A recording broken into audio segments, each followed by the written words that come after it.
Welcome. In this training, we'll be going over the Tracks tab to understand how to get the most out of it.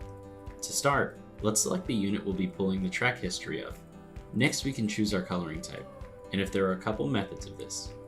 Our first option will be by trips. This will give the unit a new coloration between each parking. Our second option is a single color. This is the most helpful when comparing tracks between two vehicles at once, because you can give each vehicle a separate coloration. The last option is by speed. It allows to color different parts of the track in accordance with the vehicle speed.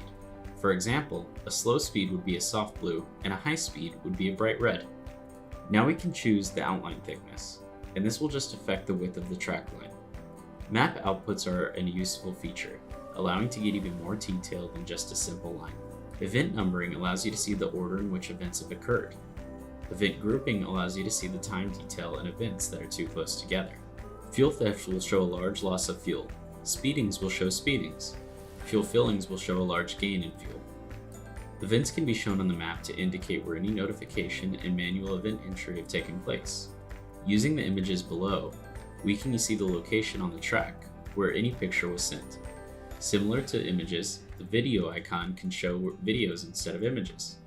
Parkings will show any parking, and stops will show any stop, which is basically any non-movement detected for less than the time required to create a parking.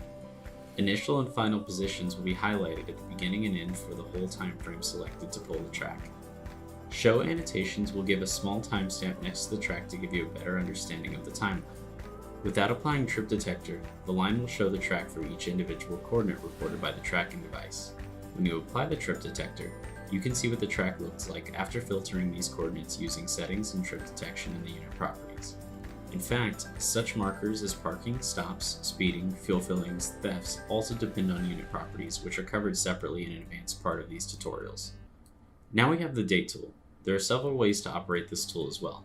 First, we have specified interval.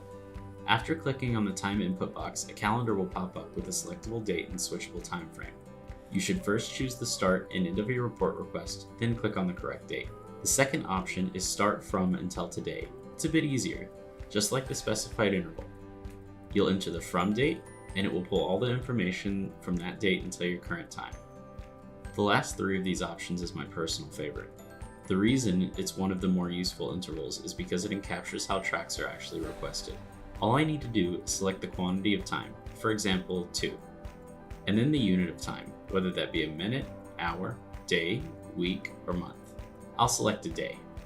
Lastly, on the bottom, you can select the checkbox including current. This way you choose to include the current time of the unit. For example, if track is for the last 2 weeks, then by choosing this checkbox, you will see data for this week and the previous week. Now that we've got our unit and time constraints, we can select the Show Track button and get the results of our pull. Now that we can see the result of our tracks for that day, we can also see the individual trips by expanding the track with the plus button. To the right of the trip expansion button, we can see a colored box with a check mark. The check mark means that it's visible on the map, while the color helps define which track is on the map. Just over that, you'll see the object or unit's name, and below you can see the date or date range it pulled from. Next is the mileage icon, which displays the total mileage for that track. The button on the left of the green arrow is defined as the initial position of the track. The button on the right of the green arrow is defined as the final position of the track. If you click on the green arrow to the right of the mileage, you'll see a track tool pop up. This tool is extremely useful when seeing the path of the vehicle travel step by step. The first square you see is the color of the track. This is just a key to make sure you know what track you're looking at on the player. The drop-down box to the right of that is the unit or object selection. You can only see the units here that you've pulled the track history of. Next to the drop box, there are two icons. The crosshair centers the vehicle the map while it plays, and the image icon can show the street view of the map integration if you allow it to. Below these sections, you'll see an address, which shows the specific address the unit was located at that specific moment of timestamp. And below that, you can see the specific timestamp. The green button here allows you to play the track, while these other buttons allow you to see the initial position of the track, go to the previous point, go to the next point, and see the final position of the track. To the far right of this row, you can change the playback speed to either be faster or slower.